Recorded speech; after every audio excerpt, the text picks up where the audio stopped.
ಅತಿ ದೊಡ್ಡ ರಾಜ್ಯ ಮತ್ತು ದೇಶದ ರಾಜಕಾರಣದಲ್ಲಿ ಮಹತ್ವದ್ದಾಗಿರುವ ಉತ್ತರ ಪ್ರದೇಶ ತನ್ನದೇ ಆದ ಹೆಚ್ಚುಗಾರಿಕೆ ಹೊಂದಿದೆ. ದಶಕದಿಂದ ಅಲ್ಲಿ ಬಿಜೆಪಿನೇ ಹೆಚ್ಚು ಲೋಕಸಭಾ ಸ್ಥಾನಗಳನ್ನು ಹೊಂದಿರುವ ಮೂಲಕ ಪ್ರಭಾವಿಯಾಗಿದೆ.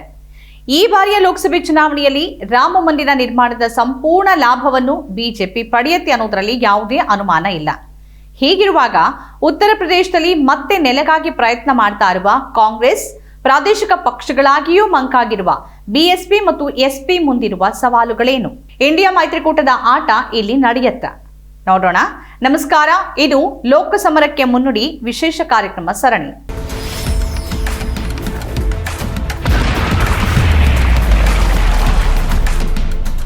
ದೆಹಲಿ ಗದ್ದುಗೆಯ ಹಾದಿ ಉತ್ತರ ಪ್ರದೇಶದ ಮೂಲಕ ಹಾದು ಹೋಗತ್ತೆ ಅನ್ನೋ ಮಾತು ರಾಜಕೀಯದಲ್ಲಿದೆ. ಅದು ನಿಜ ಕೂಡ. ದೇಶದ ರಾಜಕಾರಣದಲ್ಲಿ ಉತ್ತರ ಪ್ರದೇಶ ಬಹಳ ನಿರ್ಣಾಯಕ ಪಾತ್ರ ವಹಿಸ್ತಾನೆ ಬಂದಿದೆ. ಉತ್ತರ ಪ್ರದೇಶ 24 ಕೋಟಿಗೂ ಹೆಚ್ಚು ಜನಸಂಖ್ಯೆಯನ್ನು ಹೊಂದಿರುವ ರಾಜ್ಯ. ಅತಿ ಹೆಚ್ಚು ಲೋಕಸಭಾ ಸ್ಥಾನಗಳನ್ನು ಹೊಂದಿರುವ ರಾಜ್ಯಗಳಲ್ಲಿ ಉತ್ತರ ಪ್ರದೇಶದ್ದೇ ಮೊದಲ ಸ್ಥಾನ. 80 ಲೋಕಸಭಾ ಕ್ಷೇತ್ರಗಳನ್ನ ಅದು ಹೊಂದಿದೆ. ಹಿಂದೂಗಳು ಈ ರಾಜ್ಯದ ಒಟ್ಟು ಜನಸಂಖ್ಯೆಯ 79.7% ಮುಸ್ಲಿಮರು ಒಟ್ಟು ಜನಸಂಖ್ಯೆಯ 19.3%. ಉಳಿದಂತೆ ಸಿಖ್ಖರು, ಕ್ರೈಸ್ತರು, ಜೈನರು, ಬೌದ್ಧರು ಮತ್ತಿತರ ಸಮುದಾಯದವರಿದ್ದಾರೆ.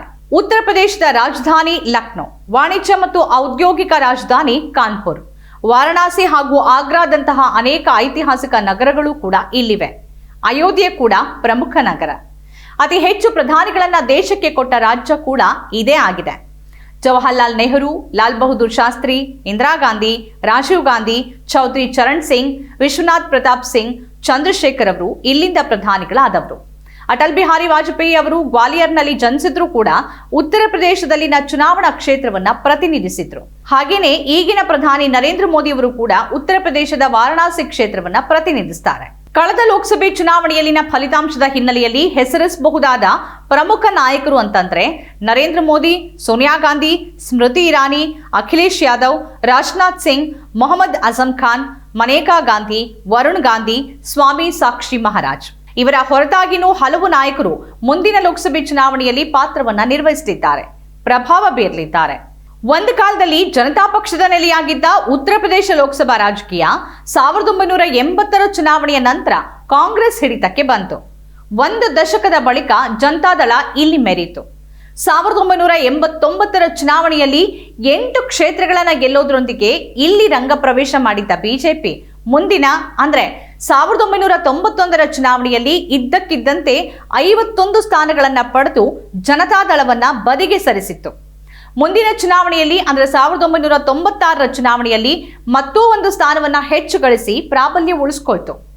ಮತ್ತೆ ನಡೆದ ಚುನಾವಣೆಯಲ್ಲಿ ಸ್ಥಾನಬಲವನ್ನ 57ಕ್ಕೆ ಏರಿಸಿಕೊಂಡ ಬಿಜೆಪಿ 1999ರ ಚುನಾವಣೆಯಲ್ಲಿ ಸಮಾಜವಾದಿ ಪಕ್ಷದ ಆಟದ ಮುಂದೆ ಮಣಿಬೇಕಾಯಿತು.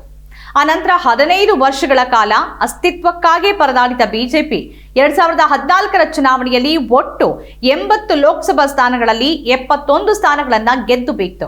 2019ರ ಚುನಾವಣೆಯಲ್ಲಿ ಬಿಜೆಪಿ ಗೆದ್ದ ಸೀಟುಗಳ ಸಂಖ್ಯೆ 62ಕ್ಕೆ ಕುಸಿತಾದ್ರೂ ಕೂಡ ಪ್ರಾಬಲ್ಯ ಹಾಗೆ ಮುಂದುವರಿತು. 1980ರ ದಶಕದಲ್ಲಿ ಉತ್ತರ ಭಾರತದ ರಾಜಕೀಯವನ್ನ ತನ್ನ ಹಿಡಿತದಲ್ಲಿ ಇಟ್ಕೊಂಡಿದ್ದ ಕಾಂಗ್ರೆಸ್ ಆ ನಂತರ ತನ್ನ ಛಾಪು ಮೂಡಿಸೋದಕ್ಕೆ ಆಗದೆ ಕಮರಿ ಹೋಗಿದೆ. 2014ರ ಚುನಾವಣೆಯಲ್ಲಿ ಅದು ಗೆದ್ದಿದ್ದು ಬರೀ 2 ಸ್ಥಾನಗಳು. 2019ರ ಚುನಾವಣೆಯಲ್ಲಿ 1 ಕ್ಷೇತ್ರದಲ್ಲಷ್ಟೇ ಗೆದ್ದು ಕಟ್ಟಕಡೆಯ ಸ್ಥಾನಕ್ಕೆ ತಳ್ಳಲ್ಪಟ್ಟಿತ್ತು. ಸಮಾಜವಾದಿ ಪಕ್ಷ ಅಂದ್ರೆ ಎಸ್ಪಿ ಹಾಗೂ ಬಹುಜನ ಸಮಾಜವಾದಿ ಪಕ್ಷ ಅಂದ್ರೆ ಬಿಎಸ್ಪಿಗಳಿಗೆ ಉತ್ತರ ಪ್ರದೇಶ ಸುಲಭದ ಹಾದಿಯಾಗಿ ಉಳಿದಿಲ್ಲ ಅನ್ನೋದನ್ನ ಕಳೆದ ಚುನಾವಣೆಯ ಫಲಿತಾಂಶವೇ ಹೇಳ್ತಾ ಇದೆ. ಇಂಥದ್ದೊಂದು ಚಿತ್ರ 2024ರ ಚುನಾವಣೆಯಲ್ಲಿ ಹೇಗೆ ಬದಲಾಗಬಹುದು? ವರದಿಗಳ ಪ್ರಕಾರ ನೋಡೋದಾದ್ರೆ ಮುಂದಿನ ಲೋಕಸಭೆಯಲ್ಲಿ ಎಲ್ಲಾ 80 ಸ್ಥಾನಗಳನ್ನ ಗೆಲ್ಲೋಕೆ ವರ್ಷದಿಂದಲೇ ಬಿಜೆಪಿ ತಯಾರಿ ಮಾಡಿದೆ. ಈ ಉದ್ದೇಶಕ್ಕಾಗಿಯೇ ಮುಖ್ಯಮಂತ್ರಿ ಆದಿತ್ಯನಾಥ್, ಪಕ್ಷದ ರಾಜ್ಯಾಧ್ಯಕ್ಷ ಭೂಪೇಂದ್ರ ಚೌಧರಿ ಮತ್ತು ಪ್ರಧಾನ ಕಾರ್ಯದರ್ಶಿ ಧರ್ಮಪಾಲ್ ಸಿಂಗ್ ನೇತೃತ್ವದ ಉತ್ತರ ಪ್ರದೇಶದ ಬಿಜೆಪಿ ಕೆಲಸ ಮಾಡ್ತಾ ಇದೆ. ಗರಿಷ್ಠ ಸಂಖ್ಯೆಯ ಸ್ಥಾನಗಳನ್ನ ಗೆಲ್ಲೋಕದು ಸಮಾಜದ ಪ್ರತಿಯೊಂದು ವರ್ಗದೊಂದಿಗೆ ಸಂಪರ್ಕ ಸಾಧಿಸುವ ಪ್ರಯತ್ನದಲ್ಲಿದೆ. ಭೂಪೇಂದ್ರ ಚೌಧರಿ ಅವರ ಕಾರ್ಯತಂತ್ರ ಪಕ್ಷ ಮತ್ತು ತಮ್ಮ ತಂಡಕ್ಕೆ ಹೊಸ ಮುಖಗಳನ್ನ ಸೇರಿಸೋದ್ರತ್ತ ಕೇಂದ್ರೀಕೃತ ಆಗಿದೆ. ಪಕ್ಷದ ಕಾರ್ಯಕರ್ತರು ಮತ್ತು ಮತದಾರರ ನಡುವೆ ಬಲವಾದ ಸಂಪರ್ಕವನ್ನು ಸ್ಥಾಪನೆ ಮಾಡುವುದು ಧರ್ಮಪಾಲ್ ಸಿಂಗ್ ಯೋಜನೆಯಾಗಿದೆ. ಭೂಪೇಂದ್ರ ಚೌಧರಿ ಮತ್ತು ಧರ್ಮಪಾಲ್ ಸಿಂಗ್ ಇಬ್ಬರು ರಾಜ್ಯದ ಜಿಲ್ಲೆಗಳಿಗೆ ಭೇಟಿ ಕೊಡ್ತಾ ಇದ್ದಾರೆ. ಕಳೆದ 9 ವರ್ಷಗಳ ಸರ್ಕಾರದ ಸಾಧನೆಗಳನ್ನ ಜನರಿಗೆ ತಿಳಿಸಲಾಗ್ತಾ ಇದೆ. ಪಕ್ಷಕ್ಕೆ ಪುನಶ್ಚೇತನ ನೀಡೋಕೆ ಹಲವಾರು ಜಿಲ್ಲಾಧ್ಯಕ್ಷರನ್ನ ವಿಭಾಗೀಯ ಅಧ್ಯಕ್ಷರನ್ನಾಗಿ ಬದಲಾಯಿಸಲಾಗ್ತಾ ಇದೆ. ಹಲವಾರು ಪ್ರಮುಖ ಸಂಘಟನಾತ್ಮಕ ಬದಲಾವಣೆಗಳನ್ನ ನವೆಂಬರ್ನಲ್ಲಿ ಮಾಡಲಾಗಿದೆ. ಪಕ್ಷ ತೊರೆದಿರುವ ನಾಯಕರನ್ನ ವಾಪಸ್ ಕರೆತರುವ ಪ್ರಯತ್ನವೂ ನಡೀತಾ ಇದೆ. ಇದೆಲ್ಲದರ ಹೊರತಾಗಿ ರಾಮ ಮಂದಿರ ಉದ್ಘಾಟನೆಯೊಂದಿಗೆ ಬಿಜೆಪಿ ಹೊಸ ರಾಜಕೀಯ ಶಕ್ತಿ ಪಡೆಯಲಿದೆ ಅನ್ನೋದನ್ನ ಪ್ರತ್ಯೇಕವಾಗಿ ನಾವು ಹೇಳಬೇಕಿಲ್ಲ. ನರೇಂದ್ರ ಮೋದಿ ಈ ಬಾರಿಯೂ ವಾರಣಾಸಿಯಿಂದಲೇ ಸ್ಪರ್ಧಿಸುವ ಸಾಧ್ಯತೆ ಹೆಚ್ಚಾಗಿ ಕಾಣಿಸ್ತಾ ಇದೆ. ಇನ್ನು ಕಾಂಗ್ರೆಸ್ ಸೇರಿದಂತೆ ಇಂಡಿಯಾ ಮೈತ್ರಿಕೂಟದ ರಣತಂತ್ರ ಇನ್ನೂ ರೂಪುಗೊಳ್ಳಬೇಕಿದೆ. ಸದ್ಯಕ್ಕಂತೂ ಅಲ್ಲಿ ಗೊಂದಲಗಳು ಕಾಣಿಸ್ತಾ ಇದೆ. ಮಧ್ಯಪ್ರದೇಶ ವಿಧಾನಸಭೆ ಚುನಾವಣೆ ವೇಳೆ ಕಾಂಗ್ರೆಸ್ ಏಕಾಂಗಿಯಾಗಿ ಕಣಕ್ಕಿಳಿದ ಬಳಿಕ ಎಸ್ಪಿ ನಾಯಕ ಅಖಿಲೇಶ್ ಯಾದವ್ ಅಸಮಾಧಾನಗೊಂಡಿದ್ರು ಮತ್ತು ಕಾಂಗ್ರೆಸ್ ವಿರುದ್ಧ ಪದೇ ಪದೇ ವಾಗ್ದಾಳಿ ಮಾಡ್ತಾ ಇದ್ರು.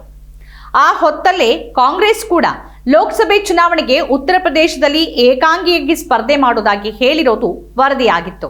ರಾಹುಲ್ ಗಾಂಧಿ ಮತ್ತು ಪ್ರಿಯಾಂಕಾ ಗಾಂಧಿ ನೇತೃತ್ವದಲ್ಲಿ ಪಾದಯಾತ್ರೆ ಬಗ್ಗೆನೂ ಕಾಂಗ್ರೆಸ್ ತೀರ್ಮಾನಿಸಿತ್ತು. ಇದರ ಜೊತೆಗೇನೆ ಅದು ದಲಿತರು, ಒಬಿಸಿಗಳು, ಅಲ್ಪಸಂಖ್ಯಾತರು ಮತ್ತು ಯುವಕರನ್ನ ಕೇಂದ್ರೀಕರಿಸಿ ಶೀಘ್ರದಲ್ಲೇ ಹೊಸ ರಾಜ್ಯ ಸಮಿತಿಯನ್ನ ರಚಿಸುವ ಸುಳಿವನ್ನೂ ಕೊಟ್ಟಿದೆ. ರಾಜ್ಯದಲ್ಲಿ ದಲಿತ ಗೌರವ ಯಾತ್ರೆಯನ್ನ ನಡೆಸುವ ಉದ್ದೇಶವನ್ನೂ ಹೊಂದಿದೆ. ನೆಹರು, ಇಂದಿರಾ, ರಾಜೀವ್ ಅವರಂತೆ ಸೋನಿಯಾ ಗಾಂಧಿ, ರಾಹುಲ್, ಪ್ರಿಯಾಂಕಾ ಎಲ್ಲರಿಗೂ ಉತ್ತರ ಪ್ರದೇಶವೇ ರಾಜಕೀಯ ಅಂಗಳವಾಗಿದೆ. 2014ರ ಚುನಾವಣೆಯಲ್ಲಿ ಅಮೇಥಿ ಕ್ಷೇತ್ರದಲ್ಲಿ ಸೋತ ಬಳಿಕ ರಾಹುಲ್ ಕಳೆದ ಬಾರಿ ಕೇರಳದ ವಯನಾಡ್ ಲೋಕಸಭಾ ಕ್ಷೇತ್ರದಿಂದ ಸ್ಪರ್ಧಿಸಿ ಗೆದ್ರು. ಈ ಬಾರಿ ಅವರ ಕ್ಷೇತ್ರ ಇನ್ನೂ ನಿರ್ಧಾರ ಆಗಬೇಕಿದೆ. ಅದೇನೇ ಇದ್ರೂ ಏಕಾಂಗಿಯಾಗಿ ಚುನಾವಣೆಗೆ ಹೋಗುವ ಕಾಂಗ್ರೆಸ್ ದೆಹಲಿ ನಾಯಕತ್ವದ ಇಂಗಿತ ಹಲವು ಅನುಮಾನಗಳನ್ನ ಮೂಡಿಸುತ್ತೆ. ಇಂಥದ್ದೇ ಮಾತನ್ನ ಕರ್ನಾಟಕದಲ್ಲಿ ಕಾಂಗ್ರೆಸ್ ಗೆದ್ದ ಬಳಿಕ ಪಂಚರಾಜ್ಯ ಚುನಾವಣೆಗಳು ಎದುರಿಗಿದ್ದ ಹೊತ್ತಲ್ಲಿ ಕಾಂಗ್ರೆಸ್ ನಾಯಕ ವೀರೇಂದ್ರ ಮದನ್ ಅವರು ಕೂಡ ಹೇಳಿದ್ರು. ಎಲ್ಲಾ 80 ಲೋಕಸಭಾ ಕ್ಷೇತ್ರಗಳಲ್ಲಿ ಸ್ಪರ್ಧೆ ಮಾಡೋದಕ್ಕೆ ಪಕ್ಷ ತಯಾರಿ ನಡೆಸ್ತಿರೋದಾಗಿ ಹೇಳಿಕೆ ಕೊಟ್ಟಿದ್ರು. ಈಗ ಹಿಂದಿ ಭಾಷಿಕ 3 ರಾಜ್ಯಗಳಲ್ಲಿ ಸೋತ ಬಳಿಕ ಅದರ ನಿಲುವು ಬದಲಾಗಬಹುದಾ? ಕಾಂಗ್ರೆಸ್ಗೆ ಏಕಾಂಗಿಯಾಗಿ ಚುನಾವಣೆಗೆ ಹೋಗುವ ಉತ್ಸಾಹ ಇದೆಯೇ ಹೊರತು ಬಿಜೆಪಿ ವಿರೋಧಿ ಮತಗಳನ್ನ ಒಟ್ಟುಗೂಡಿಸುವ ಮೈತ್ರಿ ಇಲ್ಲದೆ ರಾಜ್ಯದಲ್ಲಿ ಗೆಲುವು ಹೇಗೆ ಸಾಧ್ಯ ಎಂಬ ಒಗಟು ಬಿಡಿಸೋಕೆ ಮಾತ್ರ ಅದರ ಯಾವ ನಾಯಕರೂ ಸಿದ್ಧರಿಲ್ಲ. ಒಂದು ಕಾಲದಲ್ಲಿ ಕಾಂಗ್ರೆಸ್ ಕೈ ಹಿಡಿತಾ ಇದ್ದ ಮೇಲ್ಜಾತಿ ಮತಗಳು ಬಿಜೆಪಿಯ ಬಲವಾಗಿ ಬಹಳ ಕಾಲವೇ ಆಗ್ಬಿಟ್ಟಿದೆ. 2019ರ ಲೋಕಸಭೆ ಚುನಾವಣೆಯಲ್ಲಿ ಬಿಜೆಪಿ 48.98% ಮತಗಳನ್ನ ಪಡೆದಿದ್ದು ಅದು ಹಿಂದಿನ ಚುನಾವಣೆಗಿಂತ 7% ಹೆಚ್ಚು ಏರಿಕೆಯಾಗಿತ್ತು. ಇನ್ನು ಬಹುಜನ ಸಮಾಜ ಪಕ್ಷ ಮತ್ತು ಸಮಾಜವಾದಿ ಪಕ್ಷಗಳು ಜೊತೆಯಾಗಿ 37% ಸ್ವಲ್ಪ ಹೆಚ್ಚು ಮತಗಳನ್ನ ಪಡೆದಿದ್ವು. ಕಾಂಗ್ರೆಸ್ಗೆ ಬಂದಿದ್ದ ಮತಗಳ ಪ್ರಮಾಣ 6% ಸ್ವಲ್ಪ ಹೆಚ್ಚಿತ್ತು. ಅಂದ್ರೆ 3 ಪಕ್ಷಗಳು ಗಳಿಸಿದ ಮತಗಳನ್ನ ಸೇರಿಸಿದ್ರೂ ಬಿಜೆಪಿಯನ್ನ ಮೀರಿಸೋಕೆ ಆಗಿರ್ಲಿಲ್ಲ. ಇನ್ನು ಬೇರೆ ಬೇರೆಯಾಗಿ ಹೋದ್ರೆ ಅವರವರದ್ದೇ ಮತಗಳನ್ನ ಕಸಿತಾ ಸ್ಥಿತಿಯನ್ನ ಮತ್ತಷ್ಟು ಕೆಡಿಸಿಕೊಳ್ಳುವ ಅಪಾಯ ಖಂಡಿತ ಇದೆ.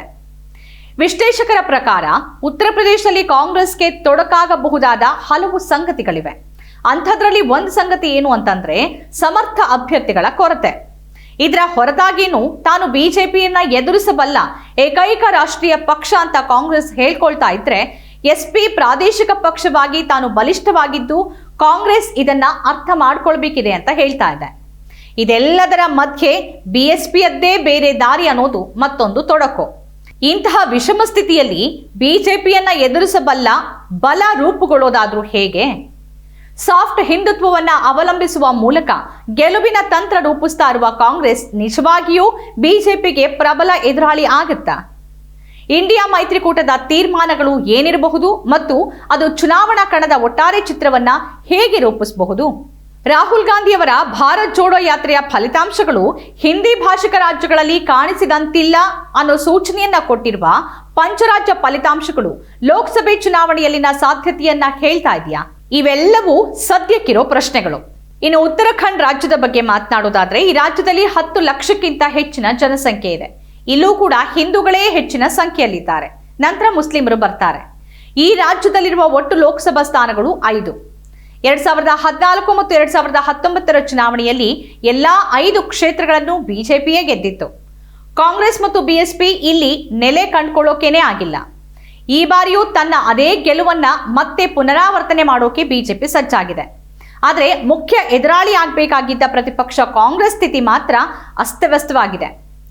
ಬಹುಸಂಖ್ಯಾತ ಮೇಲ್ಜಾತಿ ಹಿಂದೂಗಳನ್ನ ಹೊಂದಿರುವ ರಾಜ್ಯದಲ್ಲಿ ಬಿಜೆಪಿ ಹಿಂದುತ್ವ ಅಜೆಂಡಾ ಇಟ್ಕೊಂಡೇ ಆಟ ಆಡ್ತಾ ಇದೆ.